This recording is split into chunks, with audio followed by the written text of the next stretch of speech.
আমি যদি আজকে ওসমার জায়গাতে থাকতাম, ওস্তাদ পক্ষে থাকতাম, তাহলে আমি এর চেয়ে ঢের দলিল দেখাতে পারতাম। আপনি কোরআন নিয়ে কারোর সাথে বসলে কি করেন? সামনে একটা আইপ্যাড কি জানি নিয়ে বসে, আপনার ওই যে ল্যাপটপ ট্যাব নিয়ে বসে, বসার পরে একটার পরে আয়াত এবার দেখে বস করতে চায়।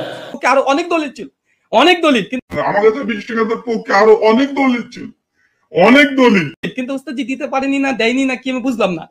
ওস্তাদজি বারবার কয়েকবার অভিযোগ করলেন বারংবার যে আমি জুবাইর আলী যাই আর আলবানির বই পড়ে এসে বসে পড়েছি। কার বই থেকে ইলম নিয়েছি? সালাফদের থেকে তো আমরা ইলম দেবো, তাই তো আলেমদের কাছ থেকে, কোনো জাহেলের কাছ থেকে তো নিইনি, তাই না? আমি তো আপনাকে বলতে পারি যে মৌলানা আব্দুল মালিক সাহেবের বই থেকে ঢের প্রমাণ দেখিয়েছি, তো তার কাছ থেকে জ্ঞান নিয়েছি, আপনার কাছ থেকে জ্ঞান নিই। বিন হাবিব আজকে আপনাদের সামনে বলছি, ওইটা নিয়ে না বইসা এই যে এখানে আজকে আমি বসে রয়েছি, আপনি এখানে আসেন, আমি কোরআনের একের পর এক আয়াত বলি, আপনিও বলেন, তো দেখা যাবে কেমন আপনি আহলে কোরআন। সূরাটা বিশুদ্ধভাবে